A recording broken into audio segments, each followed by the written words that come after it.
대제사장마다 사람 가운데서 택한 자이므로 하나님께 속한 일에 사람을 위하여 예물과 속지 않은 제사를 드리게 하나니, 그가 무식하고 미혹된 자를 능히 용납할 수 있는 것은 자기도 연약에 힘싸여 있음이라. 그러므로 백성을 위하여 속죄제를 드리는과 같이 또한 자신을 위하여 또 드리는 것이 마땅하니라. 이 종기는 아무도 스스로 취하지 못하고 오직 아론과 같이 하나님의 부르심을 받은 자라야 할 것이니라. 또한 이와 같이 그리스도께서 대제사장 되심도 스스로 영광을 취하심이 아니요 오직 말씀하신 이가 그에게 이르시되 너는 내 아들이니 내가 오늘 너를 낳았다 하셨고, 또 이와 같이 다른 데서 말씀하시되 네가 영원히 멜기세덱의 반차를 따른 제사장이라 하셨으니, 그는 육체에 계실 때에 자기를 죽음에서 능히 구원하실 이에게 심한 통곡과 눈물로 간구와 소원을 올렸고 그의 경건하심으로 말미암아 들으심을 얻었느니라. 그가 아들이시면서도 받으신 고난으로 순종함을 배워서 온전하게 되셨은즉 자기에게 순종하는 모든 자에게 영원한 구원의 근원이 되시고 하나님께 멜기세덱의 반차를 따른 대제사장이라 칭하심을 받으셨느니라. 하나님의 말씀입니다. 하나님께 감사합니다. 우리는 지난주에 히브리서 5장 1절부터 4절을 통해서 사람 대제사장의 역할과 한계가 무엇인지를 살펴보았습니다. 오늘은 이제 5절부터 10절까지 내용이 예수 그리스도 대제사장 되신 분이 어떤 분이신가를 설명하는데, 이것은 앞서 설명했던 사람 대제사장의 한계와 뚜렷한 대조를 보여줍니다. 왜 히브리서는 이쯤 와서 굳이 인간 대제사장과 그리스도 대제사장을 이렇게 대조하여 비교 제시하는 것일까? 그것은 히브리서의 배경인 유대인들 때문입니다. 유대 그리스도인들이죠. 이들이 점차 그리스도의 복음을 듣고 뜨겁게 반응하여 교회로 왔으나 점차 복음과 또 로마 제국이 그리스도를 박해하는 일에 그리스도인으로 당해야 되는 일과 또 유대인들이 자신들을 향하여 오는 박해, 이중적 박해 속에서 저들은 심한 갈등을 겪게 됩니다. 저들에게 익숙한 것은 사실은 성전 제사였고 아론 계열을 따라 이루어진 구약 규례의 종교 양태가 자신에 너무 익숙해 있으며, 그것은 예사롭게 틀렸다라고 말할 수 없는 전통의 무게를 깊게 갖고 있었고, 실제로 자신들이 생각하는 경건한 조상들이 다 그 은혜 가운데서 하나님 이름을 부르며 지내왔던 것이죠. 그러니까 하나님께서 우리가 볼 때 구약 교회예요. 근데 그 구약 교회를 하나님이 과연 폐하시거나 버리신 것일까? 그리고 지금 예수 이름을 부르는 이 작은 무리들이 그거를 대체하고 그것이 실상이고 그것은 그림자에 불과하다고? 이렇게 말하는 모든 실체로 드러난 이 작은 세력이 어떻게 그 아브라함 이후 이루어진 혈통과 모세 율법에 세워진 그 종교 체계와 긴 역사를 어떻게 대체할 수 있는 것일까? 또 이것이 아니라고 말할 수 있는 것일까? 신앙적인 회의가 들게 되어집니다. 일가 친척이요 가족들은 다 그 안에 머물러 있고 소수가 개종하여 그리스도 앞에 왔을 뿐인데, 자신들이 과연 잘 따라온 것인가에 대한 신앙적 확신, 진리된 확신이 크게 도전을 받을 수가 있는 것이죠. 그런 가운데서 로마로부터 오는 시민사회적 압박이 되어지니까 저들 가운데 나는 떠나겠다, 다시 돌아갈 거야, 예수 믿기 이전의 길이요, 제사 체계요, 성전 중심의 내용이요, 글로 돌아가고자 하는 마음이 되게 갖게 되어진 것이죠. 이게 심각하게 도전을 받는 것입니다. 사실은 성전은 나중에 다 파괴되고 없어질 것인데요. 근데 이들의 심령이 말씀을 듣고 잘 자라서 진리에 예민하며 깊이가 있다면 흔들림이 없겠죠. 근데 이들의 상태가, 우리는 10장 11절까지 읽었는데 11절을 한번 보세요. 11절 읽어볼까요? 시작. 멜기세덱에 관하여는 우리가 할 말이 많으나 너희가 듣는 것이 둔함으로 설명 어려운 12절. 때가 오래되었으므로 너희가 마땅히 선생이 되었을 터인데 너희가 다시 하나님의 말씀의 초보에 대하여 누구에게 가르침을 받아야 할 처지이니 단단한 음식은 못 먹고 젖이나 먹어야 할 자가 되었도다. 탄식이 이루어진 겁니다. 멜기세덱의 반차에 가서는 히브리서 7장 가서 다시 또 긴 설명이 나오기 때문에 오늘은 멜기세덱의 반차, 아론의 반차와 구별되어지는, 반차라는 것은 계열이에요. 아론의 혈통적 계열에 따라 구약의 제사장 드리는 것과 달리 하나님께서 멜기세덱이라는 사람과 맞물려 멜기세덱의 계열을 따라 제사장 드리는 것이 있다 하는데, 멜기세덱은 혈통적 후손이 없어요. 그러니까 멜기세덱의 반차라는 것은요, 사실은 시작과 끝이 없는, 그 하나님께서 그냥 임명하신 이런 뜻으로 되어진 것이에요. 이 부분은 뒤에 가서 다룰 때 말씀드리게 될 것입니다. 오늘 읽었던 이 내용은 결국 한 가지가 우선 오늘 설교와 맞물려 기억할 것인데, 그것은 말씀의 초보에 머물러 있었다라는 겁니다. 이 교회에 나와 하나님을 예배하며 성경을 읽고 배워가는데 너무 얕은 이해만 반복적으로 되풀이되어지고 표와 구호로는 익숙하나 그것이 과연 성경의 비추 어떤 뜻인지 헤아려 아는 이 믿음의 체계, 지식의 체계는 훈련받지 못했다는 것이죠. 그것은 심각한 문제였어요. 오늘 우리에게는 유대교와 상관없는 배경 속에서 신앙을 가지니까 우리에게 예수 그리스도만이 생명이다라고 말할 때 그것을 이해하고 믿음으로 기쁨으로 받고 거기에 내가 나의 영혼을 신뢰하고 의지하는 데까지 나가는 데에 사실은 굉장한 많은 걷어내야 될 많은 것들이 없을 수가 있어요. 내가 구원의 진리를 믿어왔던 어떤 철저한 어떤 집단에 있다가 나온다면 걷어내야 되죠. 그게 이단이에요. 이단에서 온갖 훈련을 받다가 이게 잘못됐구나 하고 그걸 씻어내고 돌아오려면 훈련이 필요해요. 왜 틀렸는지, 뭐가 잘못됐는지 꼭 배워나가서 그걸 걷어내야 되는 교정 작업이 필요한데, 그냥 보통의 사람들이 그냥 별 신앙의 종교생활 없이 그냥 일반 시민생활 하다가 예수 믿게 되어지면 걷어낼 것이 상당히 좀 적어요. 왜냐하면 세속적 삶에 대한 정욕과 잘못된 의심들 이런 것들 걷어내면 되지만 오히려 상당히 좀 적죠. 굳어진 것이 적으니까. 근데 이 유대에게서 개종한 사람은 완전히 굳어져 있는 사람이거든. 이들에게 그리스도 앞에 온다는 얘기는 모세는 무엇이냐, 모세가 세운 성전은 무엇이냐, 우리에게 율법은 도대체 뭐냐, 아브라함은 믿음으로 업다움을 받은 것이냐 아니면 그가 행함으로 받은 것이냐, 아브라함의 언약이요 모세의 언약이요 다윗 언약이 이어지고 새 언약까지 이어지는 과정 속에서 하나님이 그 구원하고자 한 예언의 대상이요 그 모든 것을 누구를 가리켜 하는 말이냐는 것을 성경 해석학적으로 또박또박 배워 책이 있게 정교하게 구축하지 아니하면 유대교의 위상을 떠날 수가 없는 거예요. 여러분, 로마 캐톨릭에서 개종하는 건 쉬운 일이 아니에요. 로마 캐톨릭은요 중세 시대를 다 지배해온 종교 체계를 구축하고 있었어요. 교황이 교회의 지상 대리자로 서 있는 교회론적 인상이 부축했었고요.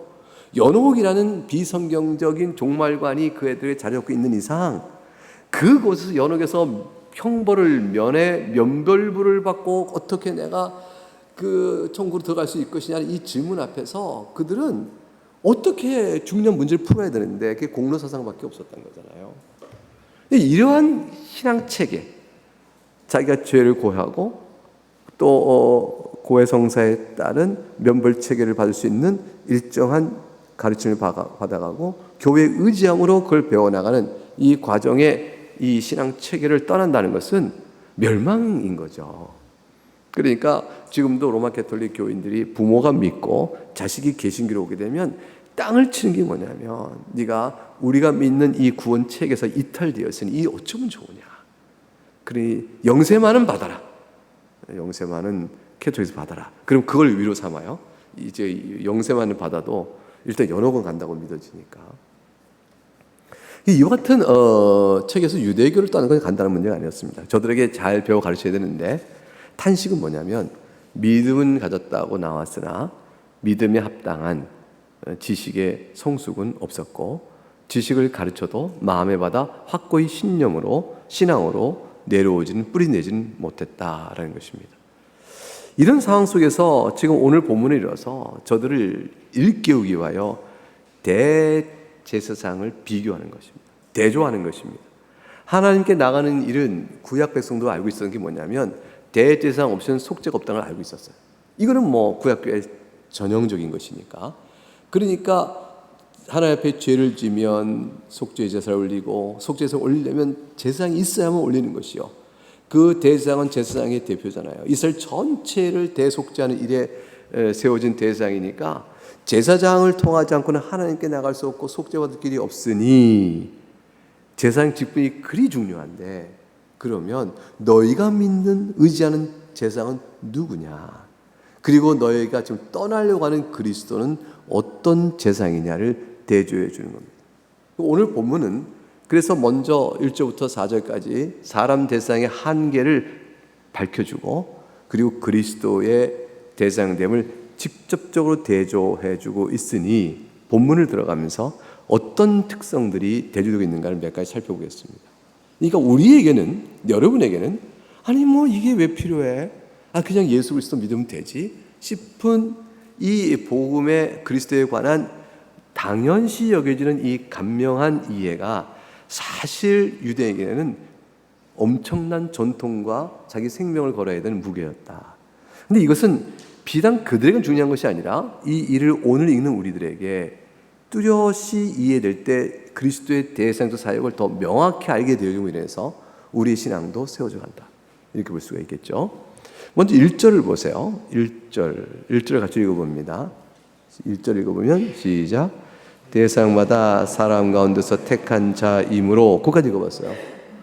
대상마다 사람 가운데 택한 자다. 그러니까 대제사장도 하나님이 부르셔야 세워지는 것이다. 그리고 4절 가니까 4절, 이 종길은 뭐라고 되어 있죠? 아무도 스스로 취하지 못하고 오직 아람과 같이 하나님의 부르심을 받은 자라 할 것이니라. 그래서 너희가 알고 있는 아론의 계열에 따른 대제사장도 사람이 임의로 하지 않고 하나님이 정하신 부름을 따라 택함 받은 자라 되는 것 아니냐. 그런데 이러니까 귀하죠. 아무나 할 수 없으니까 규례에 의해서 딱 정해진다니까 대제사장은 굉장히 귀하죠. 그런데 그럼 그리스도는 임의로 된 줄 아느냐? 라고 말해주는 거예요. 그래서 5장 5절을 읽어볼까요? 처음에 앞으로 전문장만 읽어보겠습니다. 시작. 또한 이와 같이 그리스도께서 대제사장 되심도 스스로 영광을 취하심이 아니요 그랬어요. 스스로 하신 게 아니야. 그러니까 지금 공통점이 드러나요. 하나님의 부르심에 따라 세워진 겁니다. 그래서 언제 그리스도께서 스스로 영광을 취하신 것이 아니죠 라고 그러면 예언의 말씀을 생각하라. 시편 2편을 얘기합니다. 오늘 너는 내 아들이니 내가 오늘 너를 낳았다 라는 이 말씀이 여러분이 알고 있는 그리스도의 대상 직분의 임명과 같은 거예요. 그래서 사실 왕권적 위임이죠. 너는 내 아들이 오늘 내가 너를 낳았다 라고 그리스도 시편 2편은 왕권의 내용이 나오는데 왕권과 대상 직분이 여기서 하나로 그리스도 안에서 뭉쳐져요. 그러니까 지금 성경은 뭐라고 얘기하면 하나님의 부르심으로 그리스도 세워진 자요. 시편 2편은 바로 예수에 대한 예언이라니까 이거죠. 그러므로 시편은 바로 오실 메시아를 예언한 것이요. 그분이 바로 그리스도이시므로 이분이 우리의 대상 되었은 그냥 되어진 것이 아니에요. 하나님이 명하신 것이에요. 자, 그럼 똑같죠? 아론도 명했고 택하여 부르셨고 그리스도 택하여 부르셨는데 이 차이, 이 공통성에서 공통점 안에서 드러나는 대조가 뭐가 있어요? 아론은 사람 가운데 택하신 자에 불과해요. 그런데 그리스도는 오늘 내가 너를 낳았다는 말 속에 어마어마한 비밀이 있어요. 그게 뭐냐면 하나님이시에요. 그러니까 하나님의 아들 대신 이 신비로운 위격적 관계 속에서의 성자 하나님과 맞물려 되어지는 일. 이건 사역적 관계만이 아니고요, 삼일체 교리의 중요한 부분이에요. 그래서 존재론적 의미도 갖고 있거든요. 그래서 이 하나님이신 그분이 아버지 하나님의 부름을 따라 우리의 대제사장이 오신 분. 그러면 아론도 하나님의 부름을 따라 세워진 자. 근데 공통점을 넘어서 가만히 보니까 사람 대상을 따르겠냐, 하나님 대제사장을 따르겠냐, 이렇게 갈림이 있는 거죠. 그걸 쭉 내미는 겁니다. 그러니까 구약의 대제사장은 사람이 불과하니 그가 무슨 대제사장으로서의 죄사함에 관한 어떤 적극적이며 긍정적 역할을 할 수 있겠냐, 이 질문 앞에서는요, 대제사장은 기껏 하나님이 행하라 명하신 것을 하는 자에 불과한 것이에요. 그러니까 그 스스로 무엇인가 할 수가 없어요. 여러분, 목사는요, 하나님께 정하신 바대로 말씀을 전하라는 일을 수행할 따름 목사의 입을 통해 나온 복음의 말씀의 실행적 효과를 위해서 아무것도 할 수가 없어요. 목사 입을 통해 전해지는 하나님의 복음의 말씀의 실행적 효과를 위해서 목사 할 수 있는 게 뭐가 있어요? 어떤 죄값을 치르는, 예수 믿고 죄값 치르는 사실에 예수님이 하신 일을 알리는 자에 불과한 것처럼 대제사장도요, 하나님이 정하신 규례에 따라 이것을 행하라 함으로 행함으로 그 규례에 따른 제도적 효과를 주께서 부여하심으로 속죄의 역사가 그리스도의 속죄를 예표하는 것으로 받아들여지는 것이에요. 제사장은요, 어떻게 보면 기능자죠. 어떤 역할을 맡고 있는 수행자요 기능자이지만 자신이 행하는 제사의 효과를 창출하는 자는 아니에요. 효과의 근원자가 아니죠. 이 뚜렷이 대조가 되는 거예요. 지금 그 얘기를 좀 하려고 그래요. 히브리서는 지금 네가 예수를 떠나려고 하느냐? 속죄의 효과를 근원적으로 내신 분을 떠난다면, 그러면 그분의 오심을 가리킨 그림자를 향해서 무엇을 구하려 하느냐? 이렇게 묻는 것입니다. 그래서 5장 1절, 다시 5장 1절 우리가 앞에 것만 읽었는데, 하나님 사랑과 택한 자이므로 고부터 뒤를 같이 읽어봅니다. 시작. 하나님께 속한 일에 사람을 위하여 속죄하는 제사를 드리게 하나니. 결국 사람 대제사장은요, 하나님께 속한 일, 그게 뭐냐면 속죄와 죄인이 하나님과 화목하게 되기 위해서 또를 그를 중보하며 그를 위해 간구하는 이 모든 일들이 하나님께 속한 일인데, 이스라엘 백성이 하나님과 관련해야 될 일들을, 그 일들을 한마디 다 뭉구뜨리면 속죄 사역이죠. 속죄 사역의 결과로 죄사함, 화목, 간구, 불쌍히 여김, 또 중보, 이런 것들이 이루어지는데, 이런 것들을 다만 수행할 따름이다. 그걸 그냥 할 따름이다, 사람 대상은. 그래서 사람 대상은요, 속죄의 효과의 근원이 아니고 하나님께서 맡기신 제사의 규례를 수행하는 자인데, 많은 백성들을 대표하여 또는 대리하여 그 일을 하도록 하나님의 부름을 받은 자에 불과하다. 그런데 그리스도께서는 어떤가? 5장 9절을 읽어봅니다. 시작. 온전하게 되셨은즉 자기에게 순종하는 모든 자에게 영원한 구원의 근원이 되시고, 아예 정확하게 말씀하셨어요. 영원한 구원의 근원이 되신다. 모든 사역을, 구속사역을 실제로 다 이루신 분이요, 대표적으로 십자가에 죽으심이요, 부활하여 생명을 이렇게 나타내신, 잡으신 분, 주시는 분으로서 주님이 실제 대사양 직무를 친히 행하시는데, 이것은 규례를 따라 단순히 기능적으로 행하는 자가 아니요, 그 자신이 영원한 구속사역의 근원이시다. 구속의 효과를 내시는 근원이시다. 그 5장 9절에 나와 있죠. 영원한 구원의 근원이 되신다. 그러니까 구원이 그리스도에게서 직접 나와요. 그리스도를 통하여 나오고 말해도 그분이 근원 자체예요. 그러니까 구속사역의 모든 효과는 그분에게서 나와요. 그분에게서. 근데 그 구약의 대상은 그분에게서 나오는 구원의 효과를 제도적 규례로 나타내 보이사 그거를 행하는 자로 비추어 그리스도에게로 끌어오는 것이죠. 기능적으로는 구약의 규례에 있으나 실질적으로는 영으로는 그리스도의 효과를, 장래에서의 그리스도 효과를 맛볼 수 있도록 하시는 거예요. 그리스도의 효과를 미리 맛볼 수 있도록, 그걸 선취 그래요. 그리스도의 구속 효과를 미리 맛볼 수 있도록, 아직 시간 속에서 이루지 않으셨으나 때가 참에 오실 그분이 이루실 구속의 효과의 근원을 미리 맛보도록 되어지는 구약의 속죄 규례를 인간 대상은 다만 시행대로 할 따름인 사람. 그러니 그리스도와 사람의 대상은 하늘과 땅의 차이예요. 그래서 사람이 먹는 떡이 사람을 살리는 게 아니죠. 하늘의 말씀이 살린다 했을 때 그리스도는 우리를 살리지만 인간 대상은 우리를 살리지 못하는 거예요. 생명의 참된 근원이요 주인이 아니거든요. 그래서 이제 그 얘기를 빌고 하니까 대상, 어느 대상을 따라가야겠어요? 분명하죠? 그래서 거기다가 더 나아가서 아론이, 우리 지난주도 봤지만 5장 2절에 가게 되면 너무 구약 대상의 한 가지 중요한 특징을 하나 봐요. 9장 2절 보세요. 시작. 그가 무식하고 미혹된 자를 능히 용납할 수 있는 것은 자기도 연약에 힘싸여 있음이라. 대제사장이 죄인을 보면 나 또한 죄인이다 하는 생각을 하는 거예요. 대제사장은 그런 자예요. 사람 대제사장은 무만져요, 거룩한 자요, 흠없는 죄 없는 자로서 죄인을 위하여 중보하는 자가 아니고, 중보의 사역을 하는데 죄인을 위하여 속죄 제물을 드릴 때마다 나 또한 당신과 같소. 당신이 속죄 주 앞에 오는 모든 허물과 약성을 내가 다 아는 바요. 이렇게 해서 무지하고 미혹된 자를 용납하며 자기도 연약하게 쌓였으니까 동정 동감의 사역이 이루어집니다.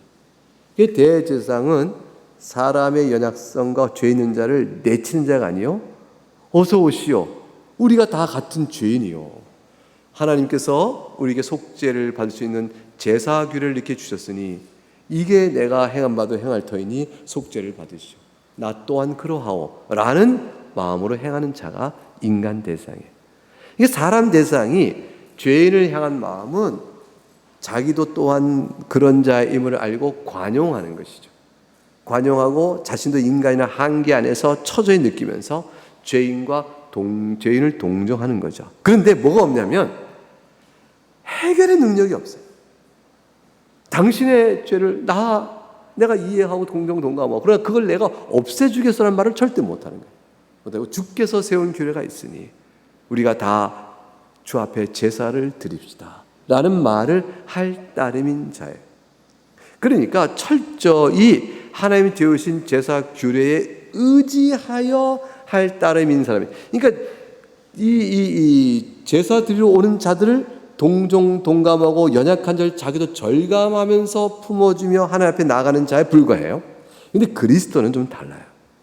5장 7절을 보세요. 7절을 보면 시작.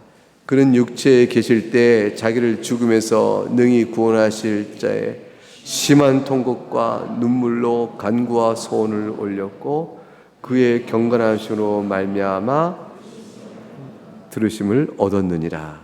예수 그리스도께서는요, 단지 동정 동감하나 어쩔 줄 모르는 한계 안에 있는 인간이 아니고, 따라서 주님이 정하신 규례를 끌고 가는 자에 불과한 게 아니라 주님은 실제로 우리와 완전히 하나가 되셔요. 동정 동감에 끝나지 않고 우리를 위하여 그 연약성과 죄의 허물을 해결하신 분으로 서 계세요. 그러니까 예수님은 이렇게 생각하시면 돼요. 구약의 대상과 구약의 제사 규례가 하나로 인격화되어 있다고 하면 돼요. 그러니까 구약의 모든 제사 규례들이 그리스도 안에서 인격화되어 있고 그 일을 향한 대상도 인격화되어 있으며 더 나아가 그 속에 드려진 희생제물도 그리스도 안에 인격화되어 있어요.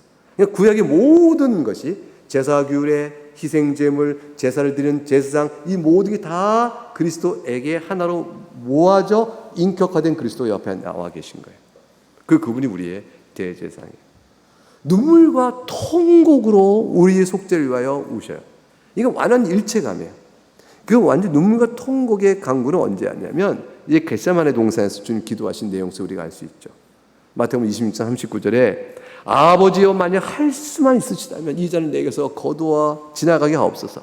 내게 원대로, 내 원대로 마시고 아버지 원대로 하옵소서라고 기도할 때 더욱 간절히 애써 기도하시니 땀이 땅에 떨은 핏방울같이 되었다.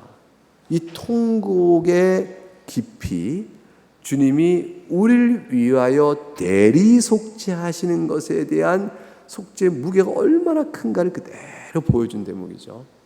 죄값은 예수님이 하나님이시 사람이 되셨으니까 우리 죄를 짊어지시고 그냥 툭 갚으신 게 아니에요. 사람으로 오셔서 우리가 받을 형벌을 대신 받으시는 그리스도의 영혼과 몸의 고통은요, 상상을 초월하는 것이죠. 영원한 형벌을 그들 친히 받으신 것이죠. 누가 사람이 그걸 감당할 수 있겠어요? 그분이 하나님이시니까 유일하게 감당하시는 거죠. 하나님이시니까 감당하시니까, 하나님이시니까 쉽게 감당하신다, 하나님이니까 그거 아무렇지도 않게 감당한다, 그게 아니고 사람으로 오셔서 감당하시는 것이니까 그 죄의 무게의 눌림을 그대로 다 당하신 것이에요. 그런데 그거를 해 나가기 위하여 통곡과 눈물로 우리를 품으시고 그걸 견뎌내셔요. 십자가 사건에 기도하시죠. 주님께서 고통의 절정의 내용이 뭐예요? 나의 하나님, 나의 하나님 어찌 나를 버리시나이까? 이 외침 속에서 주님이 당하신 고통의 가장 극상의 표현이 나와요. 하나님께 버림당한다는 말이 무엇인지를 아는 분, 하나님과 누구보다도 가까이 계셨던 분, 하나님과 요한복음 1장 1절에 말씀이 하나님과 함께 계시니라 말했던 그 하나님과 함께 계신 영원전에 태초에 그 함께 계심의 의미가 뭔지를 아시는 분, 그게 존재적인 사귐이요 관계적 사귐을 다 갖고 있는데요, 그거는 아버지 안에 내가 있고 내 안에 아버지가 계셔요. 두 분 사이에 막힘이 없는 친밀한 존재적 관계가 아들로 이 땅에 오셔서도 하나님께 기도할 때 우리의 중보자로 막힘이 없었던 사귐이 있던 그분이 끊어지는 거예요. 그 끊어짐이 영광의 빛을 알고, 이렇게 생각해 보세요. 천국을 누리며 알다가 거기서 내쫓기는 거예요. 지옥의 humble. 그 충격과 그걸 알겠어요? 그러니까 왕궁에 있다가 가장 사회적으로 천한 곳에 내쳐지는 것 같다 할까? 어떻게 비교해야 될까요? 사랑의 깊이를 알다가 하나님과의 화평의 관계를 알다가 원수 관계로 바뀌는 것에 오는 그 두려움과 무서움, 절규, 이거 주님이 그대로 겪으시는 거죠. 그거를 다 겪으시면서 죄와 사망의 세력을 돌파하고 끊어버리시는 거죠. 그래서 주님께서 우리와 동정하고 동감하시는 내용은 우리에게 있어서는 구원의 능력으로 바뀌는 것이, 예수 그리스도는 바로 그런 분이시다라고 말합니다. 그러니까 속죄 효과가 다르죠. 아론에게 가겠느냐? 히브리서 5장 3절, 백성을 위하여 속죄제를 드림과 같이 또한 자기를 위해서 속죄제를 드려야 하는 사람에게 가겠느냐? 근데 8절과 9절을 보세요. 8절 9절 읽어봅니다. 시작. 그가 아들이시면서도 받으신 고난으로 순종함을 배워서 온전하게 되셨은즉 자기에게 순종하는 모든 자에게 영원한 구원의 근원이 되시니라. 이렇게 되신 분에게로 가겠느냐. 온전한 순종을 들으셨어요. 이걸 이제 신앙 고백서에 가게 되면 그리스도의 순종과 속량으로 인해서 이렇게 얘기하죠. 또는 속상으로 인해서. 속상과 속량은 결국 같은 의미인데 죄값을 치르시고 물으심이 속상, 속량이에요. 그리고 순종, 이걸 병렬로 써요. 그리스도의 순종과 그의 속상으로 말미암아 우리가 죄사함을 입어 의롭다함을 얻었느니라. 이것을 위해서 하시는 순종은 완전한 순종이고, 속량과 속상은 그 완전한 순종을 근거로 값을 치러주시는 것이에요. 그래서 값을 치러줬으니 죄값은 치러졌고 그의 완전한 순종은 우리의 의로 바뀌는 거죠. 그래서 우리가 의롭다함 받아 주 앞에 서게 되어져요.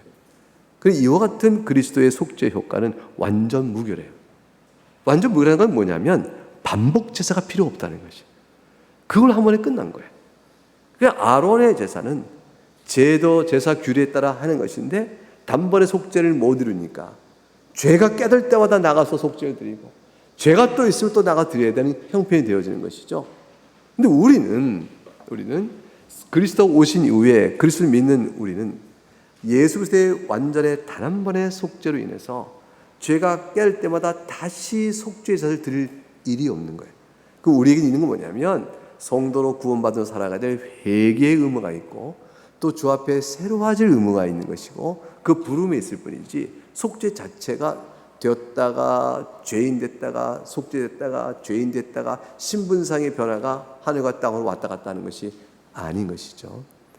하늘과 땅으로 왔다 갔다 하는 것이 아닌 완전한 속죄드린 그리스도를 바라보겠느냐, 아니면 되풀이되는 사역이요 불완전한 속죄에 불과한 그 자기 죄도 속죄해야 되는 인간 제상으로 가겠느냐, 이렇게 묻는 겁니다.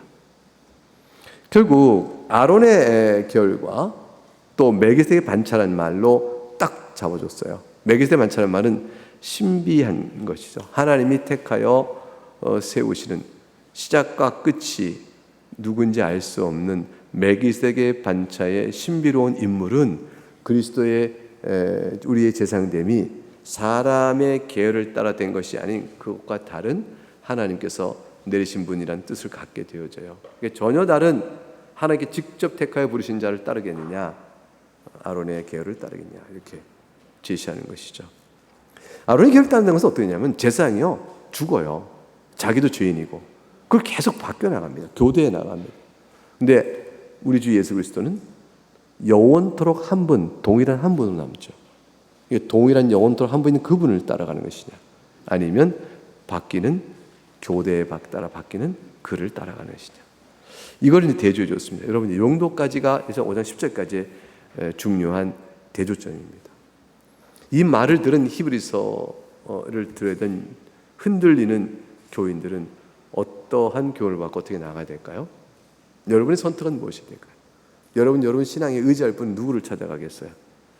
사람 제사장에 뚜렷한 한계가 있는데 자기들을 위해서 제사해야 될 사람을 따라가겠느냐? 죄 없이 우리의 모든 죄값을 완전히 이루신 단번에 주신 그분을 따라가겠느냐? 이 대조점의 답은 너무 간명한 거죠. 이때 이 말씀을 듣고 흔들리다가 확고히 세워진 자는 복이 있을진저 그가 우리와 함께 영원한 하나님 나라의 주의 백성으로 살게 되는 것이고, 이 말씀 듣고도 떠난 자는 끝내 구원에 이르지 못한 자가 되고 마는 것입니다. 신앙의 무게중심은 항상, 초점은 항상, 우리의 관심과 초점은 항상 주 예수께 있어야 되는 것이죠. 구약의 힘이란 것은 중보자에 있지 않고 중보자의 그림자인 제도에 있었어요. 구약 규례. 구약 규례를 통해 내가 하나님께서 받아주시겠다 하신 약속에 있었어요. 근데 그 구약 규례는 약속이지만 그것은 아직 중보의 실질적 효과를 낼 수 있는 힘이 없어요. 그 중보의 실질적 효과를 내는 것은 중보자 그분이 오셔야 되거든요. 그러니까 그 규례에 따라 행하는 모든 일의 실질적 의미를 와서 친히 행하신 바로 그분이어야 돼요. 그래서 제가 아까 말씀드린 것처럼 구약 규례의 인격화되신 바로 그분이 오셔야 된다. 근데 그분께서는 우리 연약성을 잘 아시고 우리와의 눈물과 통곡으로 기도하시고 우리를 품어주시며 우리가 당할 모든 죄 형벌을 받으셔서 우리를 부끄럽게 하지 아니하십니다. 그러면 사랑하는 여러분, 우리가 믿는 예수 그리스도는 이런 분이에요. 그러니까 사람이 만든 제도나 규례가 눈에 보일 때는 그럴듯하고 가시적으로 실체가 힘 있는 것 같지만 아무것도 아니고요. 여러분 지금 눈에 보이지 아니하는 말씀 속에서 우리가 만나게 된 예수 그리스도, 역사 속에 오셨으나 지금은 하늘에 계신 그분, 영으로 우리와 함께 하시는 분, 그분이 바로 우리의 영원한 속죄를 이루시는 유일한 구원자이십니다. 그분에게만 아버지께 나갈 수가 있습니다. 그분에게만 생명이 있습니다. 길이요 진리요 생명이니 주님께로 오는 자만이 아버지께 나갈 수가 있다 하신 말씀이 바로 이루어진 겁니다. 그러므로 예수를 주로 믿는 여러분에게 이 신앙의 확신이 든든히 설 수 있기를 바랍니다. 어떤 일이 있어도 예수 이름 부르는 여러분을 결코 부끄럽게 하지 아니하실 그 사랑을 굳게 붙들고 끝내 영광의 나를 바라보시면서 믿음 안에 점점 성숙해 가셔야 돼요. 말 단단한 음식을 못 먹는 말씀의 초보자에 머물지 말고 점점 성숙해 갈 수 있는 그런 여러분 되시기를 또한 바라겠습니다.